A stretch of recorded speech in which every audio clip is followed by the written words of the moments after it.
നമുക്കൊരുമിച്ച് പ്രയത്നിച്ച് കടന്നു വരുവാൻ കർത്താവ് നൽകി തരുന്ന നല്ല അവസരത്തെ ഓർത്ത ദൈവത്തിന് സ്തോത്രം ചെയ്യുന്നു. ഗൂഗിൾ മീറ്റിലും ഫേസ്ബുക്ക് ലൈവിലുമായിട്ടും തുടർന്ന് യൂട്യൂബിലും ഈ വീഡിയോകൾ ശ്രദ്ധിക്കുന്ന, ഈ ക്ലാസ്സുകൾ ശ്രദ്ധിക്കുന്ന എല്ലാ പ്രിയപ്പെട്ടവരെയും ഓർത്ത് കർത്താവിനെ സ്തുതിക്കുകയും ഒരിക്കൽ കൂടെ എൻ്റെ സ്നേഹവന്ദനങ്ങളെ അറിയിക്കുകയും ചെയ്യുന്നു. ദൈവമായ കർത്താവ് നമ്മെ ഒരുമിച്ച് സഹായിക്കട്ടെ. എഫേസ്യ ലേഖനമാണ് നമ്മൾ പഠിച്ചുകൊണ്ടിരിക്കുന്നത്. എഫേസ്യ ലേഖനം 1-ാം അധ്യായത്തിൽ ദൈവം നമുക്ക് നൽകിയിരിക്കുന്ന ആത്മീക അനുഗ്രഹങ്ങളെക്കുറിച്ചാണ് നമ്മൾ ഈ ദിവസങ്ങളിൽ ചിന്തിച്ചുകൊണ്ടിരിക്കുന്നത്. കഴിഞ്ഞ ദിവസങ്ങൾ നമ്മൾ വീണ്ടെടുപ്പ് എന്നുള്ള വിഷയത്തെക്കുറിച്ച്, നമ്മുടെ അതിക്രമങ്ങളുടെ മോചനം എന്ന വീണ്ടെടുപ്പ് അവൻ നമുക്ക് നൽകിയിരിക്കുന്നു എന്നുള്ള വിഷയത്തെക്കുറിച്ച് വിശദമായിട്ട് ചിന്തിക്കാനായിട്ട് ഇടയായിത്തീർന്നു. ഇന്ന് നമ്മൾ അടുത്ത ഒരു ഭാഗത്തേക്ക് നമ്മൾ കടക്കുകയാണ്. എഫേസ്യ ലേഖനം 1-ാം അധ്യായത്തിൻ്റെ 7-8 വാക്യങ്ങളായിരുന്നു കഴിഞ്ഞ ദിവസങ്ങൾ നമ്മൾ ചിന്തിച്ചു കൊണ്ടിരുന്നത്. ഇന്ന് നമ്മൾ അതിൻ്റെ 9-10 വാക്യങ്ങൾ നമ്മൾ വായിക്കാനായിട്ട് ആഗ്രഹിക്കുകയാണ്. എഫേസ്യ ലേഖനം 1-ാം അധ്യായത്തിൻ്റെ 9-10 വാക്യങ്ങൾ. അവിടെ നമ്മൾ വായിക്കുന്നത് എങ്ങനെയാണ്? അവനിൽ താൻ മുൻനിർണയിച്ച തൻ്റെ പ്രസാദത്തിന് തക്കവണ്ണം തൻ്റെ ഹിതത്തിൻ്റെ മർമ്മം അവൻ നമ്മോട് അറിയിച്ചു. അത് സ്വർഗത്തിലും ഭൂമിയിലുമുള്ളത് എല്ലാം പിന്നെയും ക്രിസ്തുവിൽ ഒന്നായി ചേർക്കുക എന്നിങ്ങനെ കാലസമ്പൂർണതയിലെ വ്യവസ്ഥയ്ക്കായിക്കൊണ്ട് തന്നെ. അപ്പം ഇവിടെ ഈ 9-10 വാക്യങ്ങൾ നമ്മൾ വായിക്കുമ്പോൾ ഇവിടെ ദൈവം നമ്മുടെ ജീവിതത്തിൽ ചെയ്തിരിക്കുന്ന, അല്ലെങ്കിൽ ദൈവം നമുക്ക് നൽകിയിരിക്കുന്ന ഒരു അനുഗ്രഹം നമ്മളിവിടെ കാണുന്നത് ഇതാണ്. അതിൻ്റെ 9-ാം വാക്യത്തെ നമ്മൾ വായിക്കുന്നു, അവൻ്റെ ഹിതത്തിൻ്റെ മർമ്മം അവൻ നമ്മോട് അറിയിച്ചു. അപ്പം ദൈവം നമുക്ക് ഒരു അറിവ് നൽകിയിരിക്കുന്നു എന്നുള്ളത് ദൈവം നമുക്ക് നൽകിയിരിക്കുന്ന ആത്മീക അനുഗ്രഹങ്ങളുടെ കൂട്ടത്തിൽ അപ്പോസ്തലനായ പൗലോസ് ഇവിടെ രേഖപ്പെടുത്തിയിരിക്കുകയാണ്. ദൈവം നമുക്ക് ഒരു അറിവ് നൽകിയിരിക്കുന്നു. എന്തിനെക്കുറിച്ചുള്ള അറിവ്? തൻ്റെ ഹിതത്തിൻ്റെ മർമ്മത്തെക്കുറിച്ചുള്ള അറിവ് അവൻ നമുക്ക് നൽകിയിരിക്കുന്നു. ഇപ്പോൾ കഴിഞ്ഞ ദിവസങ്ങളിലൊക്കെ നമ്മൾ ചിന്തിച്ചതുപോലെ ഇവിടെ നാം അല്ലെങ്കിൽ നമ്മൾ എന്നൊക്കെ പറയുമ്പോൾ ഇതിൻ്റെ മുകളിൽ പറഞ്ഞ, നമ്മൾ ഇതുവരെ ചിന്തിച്ച ആ ആത്മീക അനുഗ്രഹങ്ങളെല്ലാം അനുഭവിക്കുന്ന പ്രിയപ്പെട്ടവരെ നമ്മളെക്കുറിച്ചാണ് അവിടെ സൂചിപ്പിച്ചിരിക്കുന്നത്. അതായത് തിരഞ്ഞെടുക്കപ്പെട്ട, മുൻനിയമിക്കപ്പെട്ട, അതുപോലെ വീണ്ടെടുപ്പ് പ്രാപിച്ച, ഇങ്ങനെ നമ്മൾ ചിന്തിച്ച ആത്മീക അനുഗ്രഹങ്ങളൊക്കെ പ്രാപിച്ചിരിക്കുന്നവരെ കുറിച്ചാണ് ഇവിടെ നമ്മൾ എന്ന് ഉപയോഗിച്ചിരിക്കുന്നത്. അപ്പോൾ നമ്മുടെ ജീവിതത്തിൽ ദൈവം ചെയ്ത ആ അനുഗ്രഹം അവിടെ പറഞ്ഞിരിക്കുന്നത്, അവൻ തൻ്റെ ഹിതത്തിൻ്റെ മർമ്മം അവൻ നമ്മോട് അറിയിച്ചു. തൻ്റെ ഹിതത്തിൻ്റെ മർമ്മം അവൻ നമ്മോട് അറിയിച്ചു എന്നാണ് നമ്മളവിടെ വായിക്കുന്നത്. അപ്പം ആ ഹിതം, ദൈവത്തിൻ്റെ ഹിതം, he had made non unto us the mystery of his will. അവൻ്റെ ആ വില്ലിൻ്റെ, അവൻ്റെ ഹിതത്തിൻ്റെ, അവൻ്റെ പദ്ധതിയുടെ ആ മിസ്റ്ററി, ആ രഹസ്യം, ആ മർമ്മം അവൻ നമ്മളോട് അറിയിച്ചു, അല്ലെങ്കിൽ നമുക്കവൻ അറിയിച്ചു തന്നിരിക്കുന്നു എന്നാണ് ഇവിടെ നമുക്ക് മനസ്സിലാക്കാനായിട്ട് കഴിയുന്നത്. അപ്പോൾ ആ ദൈവത്തിൻ്റെ ഹിതം, ആ ഹിതം, അതിനെക്കുറിച്ച് നമ്മൾ ചിന്തിക്കുമ്പോൾ നമുക്കവിടെ ഒരു 4-5 കാര്യങ്ങൾ ആ വാക്യത്തിൽ നമുക്ക് മനസ്സിലാക്കാനായിട്ട് കഴിയുന്നുണ്ട്. ആ ഹിതത്തെക്കുറിച്ച് ഒന്നാമത് അവിടെ നമ്മൾ മനസ്സിലാക്കുന്നത്, അത് അവൻ്റെ ഹിതമാണ്. അവൻ്റെ ഹിതം, ഹിസ് വിൽ. ആരുടെ? പിതാവായ ദൈവത്തിൻ്റെ ഹിതമാണത്. പിതാവായ ദൈവത്തിൻ്റെ ഇഷ്ടം, പിതാവായ ദൈവത്തിൻ്റെ പദ്ധതി, അതാണ് ആ പദ്ധതി എന്ന് പറയുന്നത്.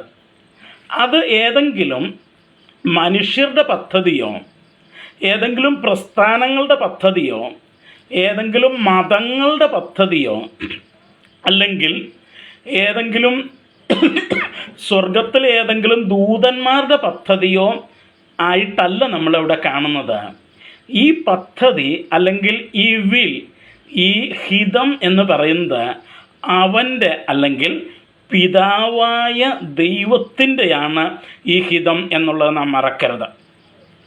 മനുഷ്യരുടെ ഹിതങ്ങൾ അല്ലെങ്കിൽ മനുഷ്യരുടെ താല്പര്യങ്ങൾ, അവരുടെ വില്ല് എന്ന് പറയുന്നത് അത് മാറിക്കൊണ്ടിരിക്കുന്നതാണ്, അല്ലെങ്കിൽ അത് ഒരിക്കലും ഫുൾഫിൽ ചെയ്യപ്പെടുമെന്ന് ഉറപ്പില്ലാത്തതാണ്, അത് പൂർത്തീകരിക്കപ്പെടുമെന്ന് ഉറപ്പില്ലാത്തതാണ്.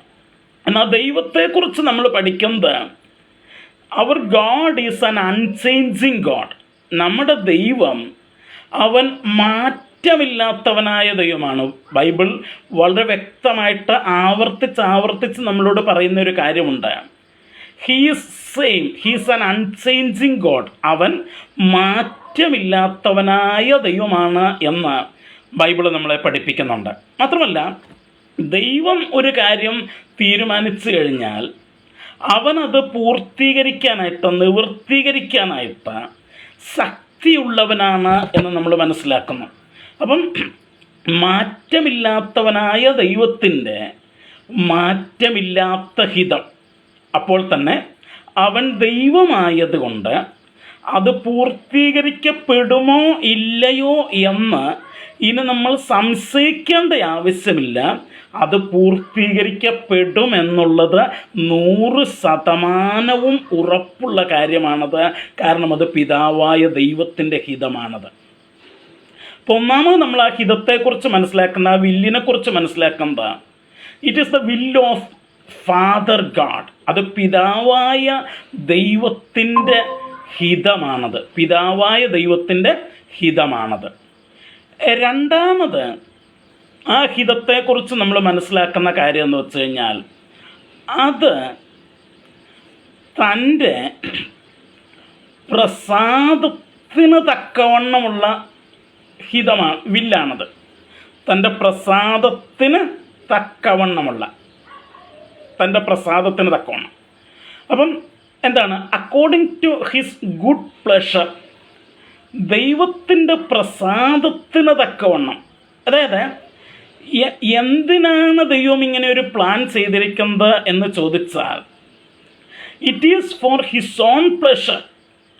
മറ്റാരെങ്കിലും സന്തോഷിപ്പിക്കുവാനായിട്ടല്ല ദൈവമേ ഈ പദ്ധതി ഒരുക്കിയിരിക്കുന്നത്. അത് ദൈവം തൻ്റെ തന്നെ പ്രസാദത്തിൽ, തൻ്റെ ഇഷ്ടപ്രകാരം, തൻ്റെ മനസ്സിൻ്റെ അല്ലെങ്കിൽ തൻ്റെ ഫാക്കൽറ്റി, തൻ്റെ ഡിസിഷൻ എടുക്കുന്ന ഫാക്കൽറ്റിയുടെ ആ ഇഷ്ടപ്രകാരം താൻ എടുത്തതാണത്. അല്ലാതെ മറ്റാരുടെയെങ്കിലും സ്വാധീനത്താലോ എന്തെങ്കിലും നിവൃത്തികേട് കൊണ്ടോ അല്ലെങ്കിൽ ആരെങ്കിലും തോൽപ്പിക്കാനോ ഒന്നുമായിട്ട് ദൈവം ചെയ്തിരിക്കുന്ന ഒരു പദ്ധതി അല്ലത്. നമ്മളൊക്കെ പല കാര്യങ്ങളും പ്ലാൻ ചെയ്യുമ്പോൾ മനുഷ്യരെ സംബന്ധിച്ചിടത്തോളം അത് പലപ്പോഴും മറ്റുള്ളവരുടെ സ്വാധീനത്തിന് വഴങ്ങിയോ അല്ലെങ്കിൽ മറ്റുള്ളവരെ സന്തോഷിപ്പിക്കാനായിട്ടോ അല്ലെങ്കിൽ മറ്റാരെങ്കിലുമൊക്കെ തോൽപ്പിക്കാനായിട്ടോ മറ്റുള്ളവരുടെ മുമ്പിൽ നമ്മളെ തന്നെ ഒന്ന് പ്രൊജക്റ്റ് ചെയ്യാനായിട്ടോ വലിയ ആളായിട്ട് കാണിക്കാനായിട്ടോ ഒക്കെയാണ് നമ്മൾ പലപ്പോഴും പല കാര്യങ്ങളുമൊക്കെ പ്ലാൻ ചെയ്യുന്നത്. പക്ഷേ ദൈവത്തെ സംബന്ധിച്ചിടത്തോളം ഇതിനൊന്നും യാതൊരു പ്രസക്തിയുമില്ലെന്നുള്ളതാണ്. കാരണം ദൈവത്തിന് ആരെയും തോൽപ്പിക്കേണ്ട ആവശ്യമില്ല. ദൈവത്തിന് മറ്റാരുടെയും സ്വാധീനത്തിന് വഴങ്ങി തീരുമാനം എടുക്കേണ്ട ആവശ്യമില്ല. ദൈവത്തെ സ്വാധീനിക്കത്തക്ക രീതിയിൽ ബൈബിൾ എടുത്ത് ചോദിച്ച പോലെ അവന് മന്ത്രിയായിരുന്നവനാര്, അവൻ എങ്ങനെ കാര്യങ്ങൾ ചെയ്യണമെന്ന് ഉപദേശിച്ചു കൊടുക്കുന്നവനാര്? അങ്ങനെ ഒരു മന്ത്രിയോ ദൈവത്തിനൊരു ഉപദേഷ്ടാവോ ഇല്ല. അതിൻ്റെ ആവശ്യവും ദൈവത്തിനില്ല. കാരണം അവൻ സർവജ്ഞാനിയാണ്. അപ്പം ആ ദൈവം ഈ പദ്ധതി ഒരുക്കിയിരിക്കുന്നത് it is according to his good pleasure. അവൻ്റെ പ്രസാദത്തിന് തക്കവണ്ണമാണ് അവനത് പദ്ധതി താൻ ഒരുക്കിയിരിക്കുന്നത്. തൻ്റെ പ്രസാദത്തിന് തക്കവണ്ണം. അവൻ്റെ പ്രസാദത്തിന് തക്കവണ്ണം. ഇനി മൂന്നാമത് അവിടെ നമ്മൾ കാണുന്നത് താനത് മുൻനിർണയിച്ചതാണ്. എന്ന് വെച്ചാൽ he has purposed in himself, അവൻ താനായിട്ട് തന്നെ തീരുമാനിച്ചതാണ്. മറ്റാരോടെങ്കിലും ചർച്ച ചെയ്തോ മറ്റാരുടെയെങ്കിലും അഭിപ്രായങ്ങൾ കേട്ടോ അല്ല ദൈവം ഈ ഒരു പദ്ധതി ഒരുക്കിയിരിക്കുന്നത്. ഇത് ദൈവം താനായിട്ട് തന്നെ ഒരുക്കിയിരിക്കുന്ന പദ്ധതിയാണിത്. അത് നമ്മളിവിടെ വായിക്കുന്നത്. അവൻ മുൻനിർണയിച്ചത്. He has decided it. അവൻ ഓൾറെഡി തീരുമാനിച്ചു കഴിഞ്ഞു. ഇനി ഇത് നടത്തണോ വേണ്ടയോ എന്ന് ദൈവത്തിന് വലിയ കൺഫ്യൂഷനൊന്നുമില്ല. വലിയ കൺഫ്യൂഷൻ എന്നല്ല, ദൈവത്തിന് ഒരു തരത്തിലുള്ള കൺഫ്യൂഷനില്ല. ഈ തൻ്റെ പദ്ധതി, ആ പദ്ധതി എന്താണെന്ന് നമ്മൾ പിന്നെ ചിന്തിക്കും, താഴേക്ക് വരുമ്പോൾ ചിന്തിക്കും. അപ്പം ആ പദ്ധതി നടപ്പിലാക്കണോ വേണ്ടയോ എന്നുള്ള കാര്യത്തെക്കുറിച്ച് ദൈവത്തിന് വലിയ ആശയക്കുഴപ്പമോ കൺഫ്യൂഷനോ ഒന്നുമില്ല. വേണോ വേണ്ടയോ നമ്മളൊക്കെ നമുക്ക് എല്ലാ കാര്യത്തിലും യാക്കോബ് പറഞ്ഞ പോലെ പലപ്പോഴും ഈ മനസ്സുള്ള മനുഷ്യ വേണം വേണ്ട അവസാനം ഇത് രണ്ടും കൂടെ കൂടിയിട്ട് ഒരുമാതിരി പണ്ടാരോ പറഞ്ഞ പോലെ ഒരു വേണ്ടണം എന്നുള്ള സ്റ്റൈലിലാണ് നമ്മൾ പല കാര്യങ്ങളും ചെയ്യാറുള്ളത്. But for God it is not like that. ദൈവത്തെ സംബന്ധിച്ചിടത്തോളം അങ്ങനെ അല്ല. അവൻ അത് മുൻനിർണയിച്ചതാണ്. He has decided it. അവനത് തീരുമാനിച്ച കാര്യമാണ്. ഇനി അതിനകത്ത് ഒരു വ്യത്യാസവും അവൻ വരുത്തത്തില്ല. അവനത് തീരുമാനിച്ച കാര്യമാണ്. അപ്പം 3 കാര്യങ്ങൾ നമ്മളിപ്പോൾ ഓൾറെഡി പറഞ്ഞു കഴിഞ്ഞു. എന്തൊക്കെയാണ്? ഒന്ന്, ആരുടെ ഹിതമാണ്? ദൈവത്തിന്റെ ഹിതമാണ്. 2, ഇത് അവൻ തൻ്റെ പ്രസാദപ്രകാരം തീരുമാനിച്ച ഹിതമാണ്. 3, അല്ലെങ്കിൽ തന്നെത്താൻ മുൻനിർണയിച്ച, നേരത്തെ ഡിസൈഡ് ചെയ്തിരിക്കുന്ന ഒരു പദ്ധതിയാണ് ഈ ദൈവം നമുക്ക് വെളിപ്പെടുത്തി തന്നു എന്ന് ഈ വാക്യം നമ്മൾ വായിക്കുന്നത്. അപ്പം ഈ 3 കാര്യങ്ങൾ കൊണ്ട് തന്നെ എന്തൊക്കെയാണ്? 1, ഇത് പിതാവായ ദൈവത്തിൻ്റെ ഹിതമാണ്. 2, ഇത് അവൻ്റെ ഇഷ്ടപ്രകാരം മറ്റാരുടെയും സ്വാധീനത്താലോ മറ്റാരുടെയെങ്കിലും ഉപദേശത്താലോ ഒന്നുമല്ലാതെ സ്വന്തം ഇഷ്ടപ്രകാരം തീരുമാനിച്ചത് കൊണ്ടും. 3, ഇത് അവൻ മുന്നമേ നിർണയിച്ചു വച്ചിരിക്കുന്നത് കൊണ്ടും. ബൈബിൾ ഇതിനെ വിളിക്കുന്നത്, 4ാമത്തെ പോയിന്റ് ഞാൻ പറയുന്നത്, it is called a mystery. ഇതിനൊരു മർമ്മം എന്നാണ് വിളിച്ചിരിക്കുന്നത്, അല്ലേ? തൻ്റെ ഹിതത്തിൻ്റെ മർമ്മം എന്നാണ് വിളിച്ചിരിക്കുന്നത്. എന്താണ് മിസ്റ്ററി എന്ന് പറഞ്ഞാൽ, അല്ലെങ്കിൽ മർമ്മം എന്ന് പറഞ്ഞാൽ എന്താണ്? ഈ ചില ആളുകൾ പറയുന്ന പോലെ ഇത് എന്തോ ഒരു സ്പെഷ്യൽ കൈൻഡ് ഓഫ് നോളജ്, എന്തോ ഒരു പ്രത്യേക തരം അറിവ് എന്നുള്ളതല്ല അതിൻ്റെ അർത്ഥം. അല്ലെങ്കിൽ കുറച്ച് അറിവ് കൂടിയ അല്ലെങ്കിൽ പണ്ഡിതന്മാരായിട്ടുള്ള ബുദ്ധിരാക്ഷസന്മാരായിട്ടുള്ള ആളുകൾക്ക് മാത്രം മനസ്സിലാക്കാൻ പറ്റുന്നതും നമ്മളെപ്പോലത്തെ സാധാരണക്കാർക്ക് മനസ്സിലാക്കാൻ പറ്റാത്തതുമായ എന്തോ ഒരു സംഭവമാണ് എന്നല്ല ഈ മിസ്റ്ററി അല്ലെങ്കിൽ മർമ്മം എന്നുള്ള വാക്കിൻ്റെ അർത്ഥം. അതിൻ്റെ അർത്ഥം ഇതാണ്: അത് നമുക്ക് അറിയില്ലായിരുന്നു എന്നുള്ളതാണ്. അത് നമുക്ക് അറിയില്ലായിരുന്നു. അപ്പം അത് ഒരു രഹസ്യമായിരുന്നു, ഒരു സീക്രട്ടായിരുന്നു. നമുക്കത് അറിയില്ലായിരുന്നു. കാരണം ഇതെവിടെയാണ് ഉണ്ടായിരുന്നത്? It was in him. ഇത് പിതാവായ ദൈവത്തിലുണ്ടായിരുന്നത്.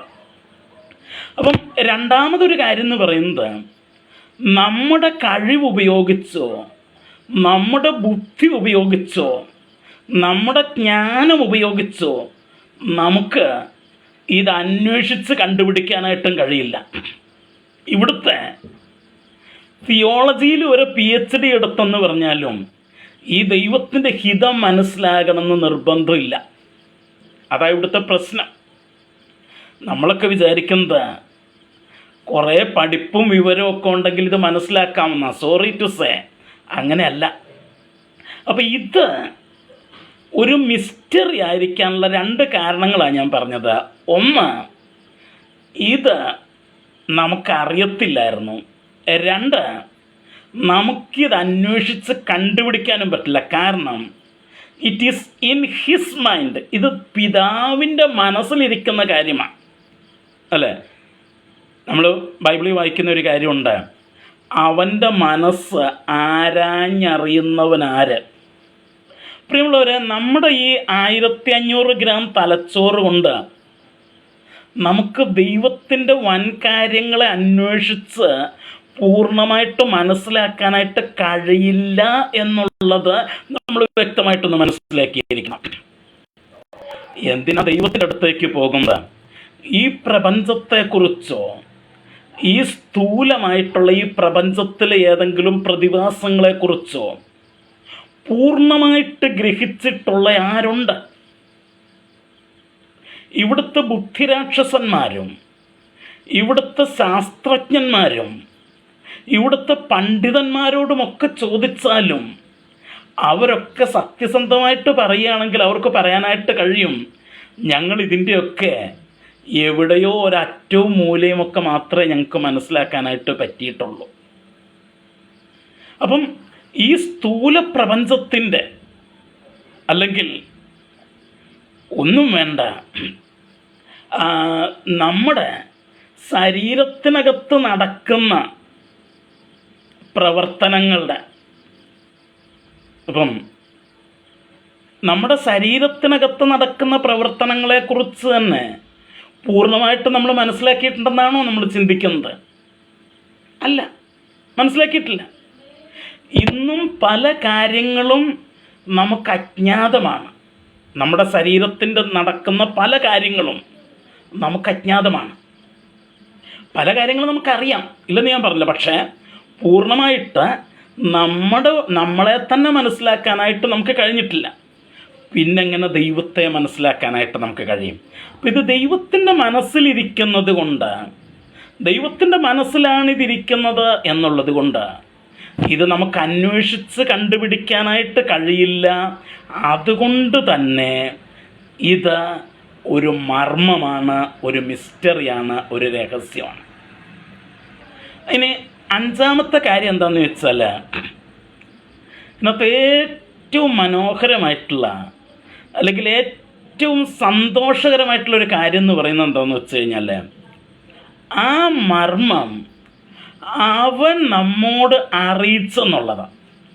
അവൻ നമ്മോട് അറിയിച്ചു. അപ്പം നമുക്ക് അറിയാതിരുന്ന ഒരു കാര്യം, ഒരു മനുഷ്യനും അറിയാതിരുന്ന ഒരു കാര്യം, ഒരു മനുഷ്യനും സ്വന്തമായിട്ട് അന്വേഷിച്ച് കണ്ടുപിടിക്കാൻ കഴിയാതിരുന്ന ഒരു കാര്യം അവൻ എന്ത് ചെയ്തു? പിതാവായ ദൈവം എന്ത് ചെയ്തു? നമുക്കത് അറിയിച്ചു തന്നു. നമുക്കത് അറിയിച്ചു തന്നു. അവിടെ റിവീൽഡ് എന്നുള്ള വാക്ക് അവിടെ ഉപയോഗിച്ചിരിക്കുന്നത്. He has revealed it to us.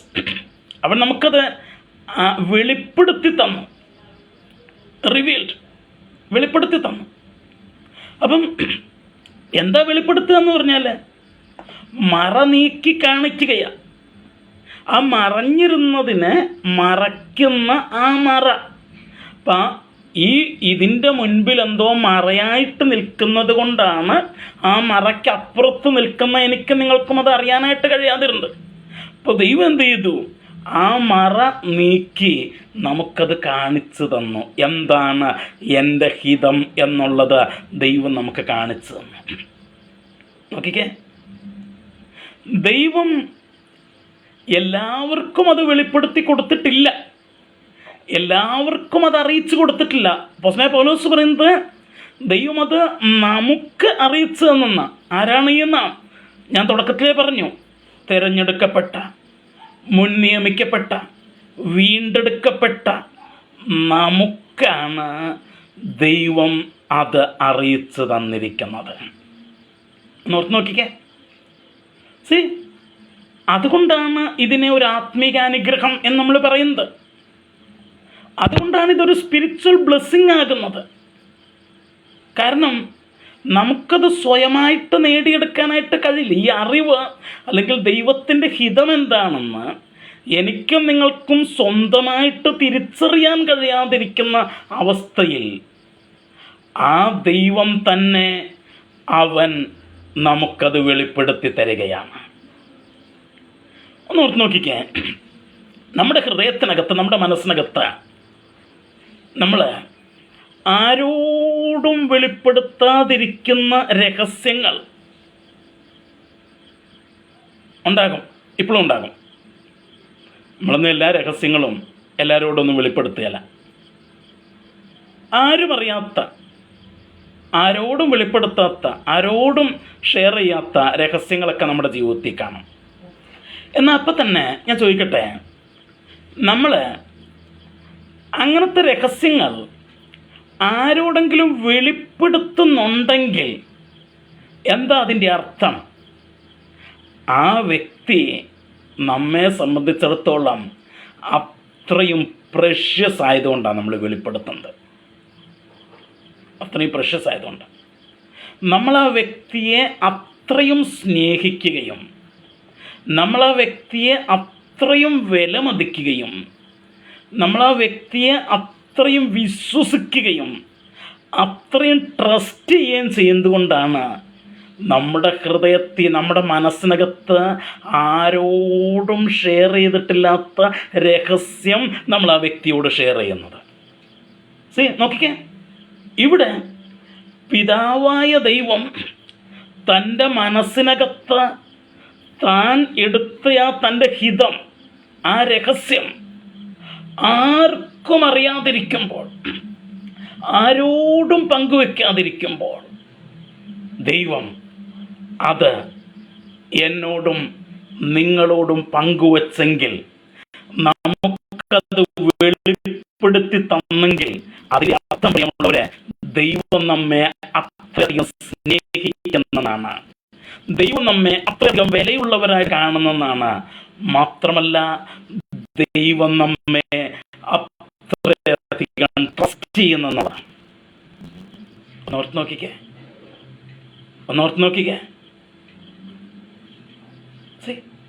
അപ്പം ദൈവം നമുക്കത് വെളിപ്പെടുത്തി തന്നിരിക്കുന്നു.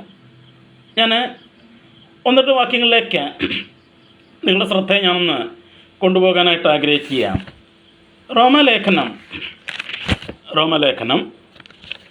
16-ാം അധ്യായത്തിലേക്ക് നമുക്കൊന്ന് വരാം. റോമലേഖനം 16-ാം അധ്യായം, അതിൻ്റെ റോമലേഖനം 16-ാം അധ്യായത്തിൻ്റെ 25-ാം വാക്യം, 24-ഉം 25-ഉം വാക്യങ്ങൾ. അവിടെ നമ്മൾ വായിക്കുന്നത് ഇങ്ങനെയാണ്. അപ്പോസ്തലനായ പൗലോസ് പറയുകയാണ്, പൂർവകാലങ്ങളിൽ മറഞ്ഞിരുന്നിട്ട് ഇപ്പോൾ വെളിപ്പെട്ടു വന്നിരിക്കുന്നതും നിത്യദൈവത്തിൻ്റെ നിയോഗപ്രകാരം സകല ജാതികൾക്കും വിശ്വാസത്തിൻ്റെ അനുസരണത്തിനായി പ്രവാചകന്മാരുടെ എഴുത്തുകളാൽ അറിയിച്ചിരിക്കുന്നതുമായ മർമ്മത്തിൻ്റെ വെളിപ്പാടിന് അനുസരണമായുള്ള എൻ്റെ സുവിശേഷത്തിനും യേശുക്രിസ്തുവിനെക്കുറിച്ചുള്ള പ്രസംഗത്തിനും ഒത്തവണ്ണം. നോക്കിക്കേ, പൂർവകാലങ്ങളിൽ മറഞ്ഞിരുന്നിട്ട്, മുൻകാലങ്ങളിൽ ഇത് ഹിഡൻ ആയിരുന്നു, ഇത് മറഞ്ഞിരിക്കുകയായിരുന്നു, ആർക്കും ഇത് വെളിപ്പെട്ട് കിട്ടിയിട്ടില്ലായിരുന്നു. എന്നാൽ ഇപ്പോൾ അത് വെളിപ്പെട്ടു. എങ്ങനെ വെളിപ്പെട്ടു? സുവിശേഷത്താൽ വെളിപ്പെട്ടു. അപ്പം ഈ ദൈവത്തിൻ്റെ ഹിതം നമുക്ക് വെളിപ്പെട്ട് കിട്ടിയത് അത് സുവിശേഷത്താലാണ് വെളിപ്പെട്ട് കിട്ടിയിരിക്കുന്നത്. അത് പൂർവകാലങ്ങളിൽ മറഞ്ഞു കിടന്നായിരുന്നു, എന്നാൽ ഇപ്പോൾ അത് വെളിപ്പെട്ടു വന്നു. അത് സുവിശേഷത്താല. എന്നിട്ട് നിത്യദൈവത്തിൻ്റെ നിയോഗപ്രകാരം സകല ജാതികൾക്കും ഏതെങ്കിലും ഒരു പ്രത്യേക ജനവിഭാഗത്തിനല്ല, യഹൂദന്മാർക്ക് മാത്രമല്ല, ലോകത്തിലെ സകല ജാതികൾക്കും എല്ലാ ജനവിഭാഗങ്ങൾക്കും വിശ്വാസത്തിൻ്റെ അനുസരണത്തിനായി പ്രവാചകന്മാരുടെ എഴുത്തുകളാൽ അറിയിച്ചിരിക്കുന്നതുമായ മർമ്മത്തിൻ്റെ വെളിപ്പാടിനനുസരണമായുള്ള എൻ്റെ സുവിശേഷത്തിനും യേശുക്രിസ്തുവിനെ കുറിച്ചുള്ള പ്രസംഗത്തിനും. അപ്പം ഈ മർമ്മം അത് പൂർവ്വകാലങ്ങളിൽ മറഞ്ഞിരുന്നതാണെങ്കിലും അത് നമുക്ക് വെളിപ്പെട്ട് കിട്ടിയത് പ്രവാചകന്മാരുടെ എഴുത്തുകളാൽ അത് വെളിപ്പെടുത്തി. എന്നാൽ ആ പ്രവാചകന്മാരുടെ എഴുത്തുകൾ പലപ്പോഴും നമുക്ക് ഗ്രഹിക്കാൻ കഴിയാതിരുന്നപ്പോൾ അത് നമുക്ക് ഗ്രഹിപ്പിച്ച് തന്നത് സുവിശേഷം നമ്മളോട് പങ്കുവച്ചവരാണ്. നമുക്കറിയാം, അപ്പോസ്തല പ്രവൃത്തികൾക്കകത്ത് എത്യോപ്യ രാജ്ഞിയുടെ ഷണ്ഡനായിട്ടുള്ള ആ മനുഷ്യൻ പേരിലിരുന്ന് യെശയ്യാ പ്രവാചകന്റെ പുസ്തകം വായിച്ചു കൊണ്ടിരിക്കുമ്പോൾ ദൈവത്തിൻ്റെ പരിശുദ്ധാത്മാവ് ഫിലിപ്പോസിനോട് പറഞ്ഞു, നീ ചെന്ന് തേരിനോട് ചേർന്ന് നടക്കാനായിട്ട്. അങ്ങനെ ഫിലിപ്പോസ് ചെന്ന് തേരിനോട് ചേർന്ന് നടക്കുമ്പോൾ ആ ഷണ്ണൻ അദ്ദേഹം യെശയ്യാ പ്രവചനം 53-ാം അധ്യായത്തിലെ യേശുക്രിസ്തുവിനെ കുറിച്ചുള്ള ആ പ്രവചന ഭാഗം വായിച്ചുകൊണ്ടിരിക്കുക. അപ്പോൾ ഫിലിപ്പോസ് അവനോട് ചോദിച്ചു, നീ വായിക്കുന്നത് ഗ്രഹിക്കുന്നുണ്ടോ? അപ്പോൾ പ്രവാചകന്മാർ മുഖാന്തരം ഈ മർമ്മം വെളിപ്പെടുത്തിയെങ്കിലും ഫിലിപ്പോസ് ചോദിച്ചു, നീ വായിക്കുന്നത് ഗ്രഹിക്കുന്നുണ്ടോ എന്ന് ചോദിച്ചപ്പോൾ ഷണ്ടൻ്റെ മറുപടി ഇതാണ്, ആരെങ്കിലും ഒരുത്തൻ ഇത് പൊരുൾ തിരിച്ചു തരാതിരുന്നാൽ, ഇതൊന്ന് വ്യാഖ്യാനിച്ചു തരാതിരുന്നാൽ എങ്ങനെ മനസ്സിലാക്കാനായിട്ട് പറ്റുന്ന? ഒന്ന് ഓർത്ത് നോക്കിയേ പ്രിയമുള്ളവരെ, ഇന്നും ബൈബിൾ വായിക്കാൻ പലർക്കും മടിയെന്ന് പറയുന്നത് ഇത് വായിച്ചാൽ മനസ്സിലാകുന്നില്ലെന്നുള്ള കംപ്ലൈൻറ്റാണ്. എന്നാൽ ഞാൻ ദൈവത്തിന് സ്തോത്രം ചെയ്യുന്നു, ദൈവം തൻ്റെ സഭയിൽ ചിലരെ ഉപദേഷ്ടാക്കന്മാരായിട്ട്, ബൈബിൾ ടീച്ചേഴ്സായിട്ട് അവൻ അഭിഷേകം ചെയ്ത് എഴുന്നേൽപ്പിച്ചിട്ടുണ്ട്. എന്തിന്? ഇത് പൊരുൾ തിരിച്ച് സഭയ്ക്ക് കൊടുക്കാനായിട്ട്. അപ്പം ഇത് പ്രവാചകന്മാർ മുഖാന്തരം ഈ മർമ്മം വെളിപ്പെടുത്തിയെങ്കിലും ഇത് ജനത്തിന് മനസ്സിലാക്കാൻ പറ്റുന്നില്ല. അത് മനസ്സിലാക്കുന്നത് സുവിശേഷത്തിലൂടെയും യേശുക്രിസ്തുവിനെ കുറിച്ചുള്ള പ്രസംഗത്തിലൂടെയും അത് മനസ്സിലാക്കുന്നത്. അപ്പം എഫേസ്യത്തിൽ നമ്മൾ പറഞ്ഞു, ദൈവം തൻ്റെ ഹിതത്തിൻ്റെ മർമ്മം നമുക്ക് വെളിപ്പെടുത്തി തന്നു. എങ്ങനെ? സുവിശേഷത്തിലൂടെ. ഇനി എഫേസ്യത്തിലേക്ക് തന്നെ നമുക്ക് മടങ്ങി വരാം. അവിടെ 3-ാം അധ്യായത്തിൻ്റെ 8-9 വാക്യങ്ങൾ നമ്മൾ പഠിച്ചു വരുമ്പോൾ നമ്മൾ ആ വാക്യങ്ങളിലേക്ക് വരും. എന്നാൽ സന്ദർഭവശാൽ ഞാൻ ആ വാക്യം ഇവിടെ ഒന്ന് ഉദ്ധരിക്കുകയാണ്. എഫേസ് ലേഖനം 3-ാം അധ്യായത്തിൻ്റെ 8ഉം 9ഉം വാക്യങ്ങളിൽ പൗലോസ് തന്നെക്കുറിച്ച് തന്നെ പറയുന്നൊരു ഭാഗമുണ്ട്. എന്താണത്? സകല വിശുദ്ധന്മാരിലും ഏറ്റവും ചെറിയവനായ എനിക്ക് ജാതികളോട് ക്രിസ്തുവിൻ്റെ അപ്രമേയ ധനത്തെക്കുറിച്ച് പ്രസംഗിക്കുവാനും സകലവും സൃഷ്ടിച്ച ദൈവത്തിൽ അനാദികാലം മുതൽ മറഞ്ഞു കിടന്ന മർമ്മത്തിൻ്റെ വ്യവസ്ഥ ഇന്നതെന്ന് എല്ലാവർക്കും പ്രകാശിപ്പിക്കുവാനുമായി ഈ കൃപ നൽകിയിരിക്കുന്നു. നോക്കിക്കേ, നമ്മൾ പഠിച്ചു വരുമ്പോൾ ഈ വാക്യത്തിലേക്ക് വരും. എന്നാൽ സന്ദർഭവശാൽ ഞാൻ ഈ വാക്യം ഇവിടെ ഒന്ന് ഉദ്ധരിച്ചതാണ്. എന്താണ് അവിടെ പറഞ്ഞത്? ഞാൻ ആരാ? പൗലോസ് തന്നെക്കുറിച്ച് തന്നെ പറയുക. ഞാൻ ആരാണ്? ഞാൻ സകല വിശുദ്ധന്മാരിലും ഏറ്റവും ചെറിയവനാണ്. എനിക്ക് പ്രശംസിക്കാനായിട്ടൊന്നുമില്ല. സകല വിശുദ്ധന്മാരിലും വെച്ച് നോക്കിയാൽ ഞാൻ ഏറ്റവും ചെറിയവനാണ്. പ്രിയമുള്ളവരെ, ഈ വാക്യം വായിച്ചിട്ടാ ഞാൻ എൻ്റെ വിഷയത്തോടുള്ള ബന്ധത്തിലല്ലെങ്കിലും ഞാനൊരു കാര്യം പറയാം. ഞാൻ പലപ്പോഴും ഈ വാക്യം വായിച്ചിട്ട് ഞാൻ എന്നെപ്പറ്റി തന്നെ ചിന്തിക്കാറുണ്ട്. ഇത്രയും വെളിപ്പാടുകൾ ലഭിച്ച പുതിയ നിയമത്തിൽ ഏകദേശം 13-14 പുസ്തകങ്ങൾ, എത്രയാണെന്ന് കൃത്യമായിട്ട് നമുക്കറിയില്ല, 13-14 പുസ്തകങ്ങൾ എഴുതാനായിട്ട് ദൈവാത്മാവിനാൽ ഉപയോഗിക്കപ്പെട്ട അപ്പോസ്തലനായ പൗലോസ് തന്നെക്കുറിച്ച് തന്നെ പറയുക, ഞാൻ ഈ വിശുദ്ധന്മാരിൽ ഏറ്റവും ചെറിയവനാണ്. നമ്മുടെയൊക്കെ ഭാവം എന്തുവാ? ഒന്ന് പ്രസംഗിക്കാൻ അറിയാമെങ്കിൽ, ഒന്ന് പാട്ട് പാടാൻ അറിയാമെങ്കിൽ, ഒന്ന് ദൈവവചനം പഠിപ്പിക്കാൻ അറിയാമെങ്കിൽ നമ്മളൊക്കെ ഏതാണ്ട് ആനപ്പുറത്തിരിക്കുന്ന സ്റ്റൈലില്ല. ഓക്കെ, അതിൻ്റെ വിഷയമല്ലാത്തതുകൊണ്ട് ഞാനങ്ങ് വിടുക. അപ്പോൾ സകല വിശുദ്ധന്മാരിലും ഏറ്റവും ചെറിയവനായ എനിക്ക് ജാതികളോട് ക്രിസ്തുവിൻ്റെ അപ്രമേയധനത്തെക്കുറിച്ച് പ്രസംഗിക്കുവാനും, എന്താ അപ്രമേയധനം എന്നൊക്കെ പറഞ്ഞാൽ ആർക്കും കോംപ്രിഹെൻഡ് ചെയ്യാൻ പറ്റാത്ത, ആർക്കും അളക്കാൻ പറ്റാത്ത, ആർക്കും ഉൾക്കൊള്ളാൻ പറ്റാത്ത ആ റിച്ചസ്, ആ ധനത്തെക്കുറിച്ച് പ്രസംഗിക്കുവാനും. 9-ാം വാക്യം, സകലവും സൃഷ്ടിച്ച ദൈവത്തിൽ, നോക്കിക്കേ, സകലവും സൃഷ്ടിച്ച ദൈവത്തിൽ അനാദികാലം മുതൽ മറഞ്ഞു കിടന്ന, നമ്മളിതൊക്കെ നേരത്തെ പറഞ്ഞു വന്നു, ദൈവത്തിലാണിത് മറഞ്ഞു കിടന്നത്. അനാദികാലം മുതൽ അവൻ മുൻനിർണയിച്ചതാണ്. അനാദികാലം മുതൽ മറഞ്ഞു കിടന്ന മർമ്മത്തിൻ്റെ വ്യവസ്ഥ ഇന്നതെന്ന് എല്ലാവർക്കും പ്രകാശിപ്പിക്കാനുമായി ഈ കൃപ നൽകിയിരിക്കുന്ന പൗലോസ് വൃന്ദം.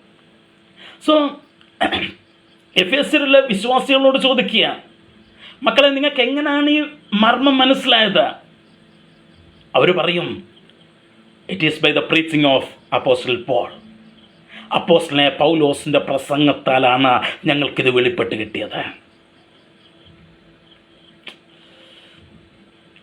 പ്രിയമുള്ളവരെ, ഞാനൊരു കാര്യം പറയട്ടെ.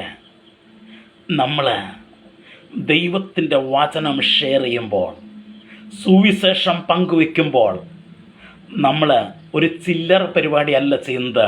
നമ്മൾ ആ സകലവും സൃഷ്ടിച്ച ദൈവത്തിൽ അനാദികാലം മുതൽ മറഞ്ഞു കിടന്ന ആ മർമ്മത്തിൻ്റെ വ്യവസ്ഥ അത് മറ്റുള്ളവർക്ക് വെളിപ്പെടുത്തി കൊടുക്കുക ചെയ്യുന്നത്.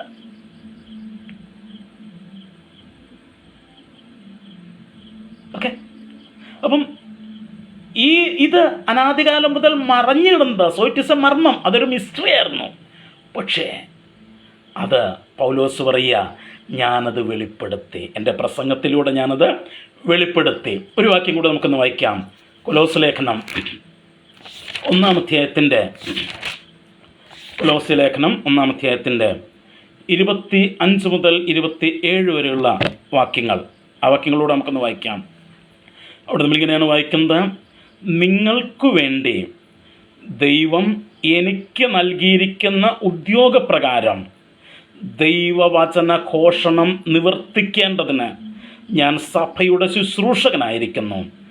അത് പൂർവകാലങ്ങൾക്കും തലമുറകൾക്കും മറഞ്ഞു കിടന്ന മർമ്മം എങ്കിലും ഇപ്പോൾ അവൻ്റെ വിശുദ്ധന്മാർക്ക് വെളിപ്പെട്ടിരിക്കുന്നു. അവരോട് ജാതികളുടെ ഇടയിൽ ഈ മർമ്മത്തിൻ്റെ മഹിമാധനം എന്തെന്നറിയിക്കുവാൻ ദൈവത്തിന് ഇഷ്ടമായി. ആ മർമ്മം, മഹത്വത്തിൻ്റെ പ്രത്യാശയായ ക്രിസ്തു നിങ്ങളിൽ ഇരിക്കുന്നു എന്നുള്ളത് തന്നെ. Praise God.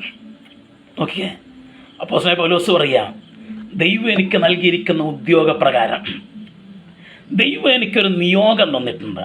അതനുസരിച്ച് ദൈവവചന ഘോഷണം നിവർത്തിക്കേണ്ടതിന് ഞാൻ സഭയുടെ ഒരു ശുശ്രൂഷകനായിരിക്കുന്നു. To fulfil the declaration of the word of God, the teaching of the word of God. ദൈവവചനം പഠിപ്പിക്കുന്നത് പൂർത്തീകരിക്കാനായിട്ട്, കംപ്ലീറ്റ് ടീച്ചിങ് സഭയ്ക്ക് കൈമാറാനായിട്ട് ദൈവം എന്നെ നിയോഗിച്ചിരിക്കുകയാണ്. പൗലോസ് പറയാം. എന്നിട്ട് പറയാ, അത് പൂർവകാലങ്ങൾക്കും തലമുറകൾക്കും മറഞ്ഞു കിടന്ന മർമ്മം എങ്കിലും ഇപ്പോൾ അവൻ്റെ വിശുദ്ധന്മാർക്ക് വെളിപ്പെട്ടിരിക്കുന്നു. തിരഞ്ഞെടുക്കപ്പെട്ടവർക്ക്, മുൻനിയമിക്കപ്പെട്ടവർക്ക്, വീണ്ടെടുക്കപ്പെട്ടവർക്ക്, അവൻ്റെ വിശുദ്ധന്മാർക്ക് ആ മർമ്മം ഇപ്പോൾ വെളിപ്പെട്ടിരിക്കുന്നു. അവരോട് ജാതികളുടെ ഇടയിൽ ഈ മർമ്മത്തിൻ്റെ മഹിമാധനം എന്തെന്നറിയിക്കുവാൻ ദൈവത്തിന് ഇഷ്ടമായി. നോക്കൂ, ഈ മർമ്മം വെളിപ്പെടുത്തിയത് അതും ദൈവം തന്നെയാണ്.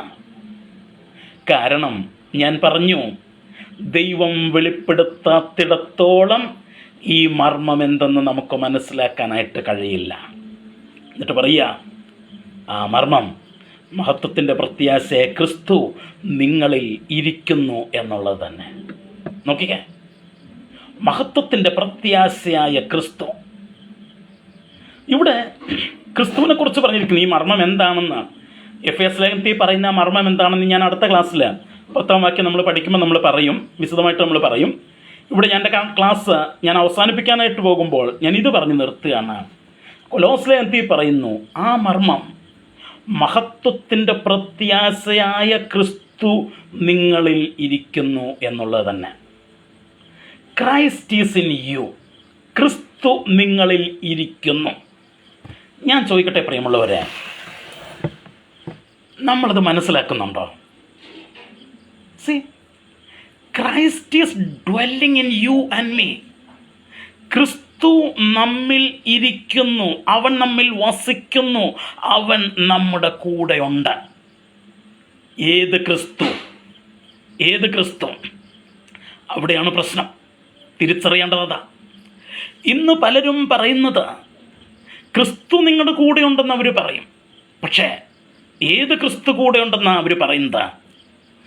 നമ്മുടെ രോഗം സൗഖ്യമാക്കുന്ന ക്രിസ്തു, നമ്മെ വിടുവിക്കുന്ന ക്രിസ്തു, നമുക്ക് ഭൗതിക അനുഗ്രഹങ്ങൾ നൽകിത്തരുന്ന ക്രിസ്തു, നമ്മെ ഉയർത്തുന്ന ക്രിസ്തു, നമ്മെ മാനിക്കുന്ന ക്രിസ്തു, നമ്മെ വിടുവിക്കുന്ന ക്രിസ്തു, ശത്രുക്കളുടെ മുൻപിൽ നമുക്ക് വേണ്ടി പ്രവർത്തിക്കുന്ന ക്രിസ്തു എന്നൊക്കെ അവർ പറയുന്നതാ. പക്ഷെ കൊലോസ് ലേഖനത്തിൽ പറഞ്ഞത് അങ്ങനല്ല. മഹത്വത്തിൻ്റെ പ്രത്യാശയായ ക്രിസ്തു. പ്രിയമുള്ളവരെ, ദൈവം നമുക്ക് വേണ്ടി ഒരുക്കിയിട്ടുള്ളൊരു മഹത്വമുണ്ട്. എഫേസ്യ ലേഖനത്തിൽ അടുത്ത ക്ലാസ്സിൽ വരുമ്പോൾ നമ്മളത് വിശദമായിട്ട് പറയും. എന്താണ് ആ മർമ്മം എന്നുള്ളത് അവിടെ കൃത്യമായിട്ട് പറയുന്നുണ്ട്. അപ്പോൾ ദൈവം നമുക്ക് വേണ്ടി ഒരുക്കിയിട്ടുള്ളൊരു മഹത്വമുണ്ട്, എ ഗ്ലോറി. എന്താണ് നമ്മൾ വായിക്കുന്നു, എല്ലാവരും പാപം ചെയ്ത ദൈവ തേജസ് ഇല്ലാത്തവരായി തീർന്നു. അപ്പം ലോകത്തിൽ പാപം പ്രവേശിക്കുന്നതിന് മുൻപ് ഒരു മഹത്വമുണ്ടായിരുന്നു. നമ്മൾ വിശദമായിട്ട് ഞാൻ അടുത്ത ക്ലാസ്സിൽ പറയും. ലോകത്തിൽ പാപം പ്രവേശിക്കുന്നതിന് മുമ്പ് ഒരു മഹത്വമുണ്ടായിരുന്നു. പക്ഷേ പാപം ചെയ്തപ്പോൾ ആ മഹത്വം നഷ്ടപ്പെട്ടു പോയി. എന്നാൽ ദൈവം നമുക്ക് വേണ്ടി വച്ചിരിക്കുന്ന പദ്ധതി ഇതാണ്: we will be restore to that glory. നാം ആ മഹത്വത്തിലേക്ക് തിരികെ ചേർക്കപ്പെടും. അത് ഒരു പ്രത്യാശയായിട്ട് നമ്മിൽ നിൽക്കുകയാണ്. ആ പ്രത്യാശ എന്താണ് എന്ന ചോദ്യം തെറ്റാണ്. ആ പ്രത്യാശ ആരാണ്? That is Christ. അതാണ് ക്രിസ്തു. അപ്പം ക്രിസ്തു എന്നെ സംബന്ധിച്ചിടത്തോളം ആരാണ്? ദൈവത്തിൻ്റെ ഹിതത്തിൻ്റെ മർമ്മം മനസ്സിലാക്കി എന്നെ സംബന്ധിച്ചിടത്തോളം എനിക്ക് ക്രിസ്തു ആരാണെന്ന് ചോദിച്ചാൽ അവൻ എൻ്റെ മഹത്വത്തിൻ്റെ പ്രത്യാശയാണവൻ. ഹല്ലേലൂയ. Nothing else. എനിക്ക് ക്രിസ്തുവിനെ കുറിച്ച് മറ്റൊന്നും പറയാനില്ല. അവൻ രോഗം സൗഖ്യമാക്കുന്നവനോ, അവൻ കടഭാരം മാറ്റുന്നവനോ, അവൻ ഭൗതിക അനുഗ്രഹങ്ങൾ നൽകുന്നവനോ, അവൻ നിന്നെ ഉയർത്തുന്നവനോ മാനിക്കുന്നവനോ അതൊക്കെ ആയിരിക്കാം. പക്ഷേ എനിക്ക് പറയാനുള്ളത് അതല്ല. എനിക്ക് പറയാനുള്ളത് അവൻ മഹത്വത്തിൻ്റെ പ്രത്യാശയാണവൻ. മഹത്വത്തിൻ്റെ പ്രത്യാശ. ആ ക്രിസ്തു നിങ്ങളിൽ വസിക്കുന്നു, നമ്മിൽ വസിക്കുന്നു. പ്രിയമുള്ളവരെ, എന്തൊരനുഗ്രഹിക്കപ്പെട്ട അവസ്ഥ. ഞാൻ എൻ്റെ വാക്കുകൾ ഇവിടെ അവസാനിപ്പിക്കുകയാണ്. എഫേസ്യ ലേഖനത്തിൽ നമ്മൾ ആ മർമ്മം എന്താണ് എന്നുള്ളത് വിശദമായിട്ട് അടുത്ത ക്ലാസ്സിൽ നമ്മൾ പഠിക്കും. അതുവരെയും ദൈവകൃപയിൽ നമുക്കായിരിക്കാം. ദൈവമായ കർത്താവ് ഈ വചനം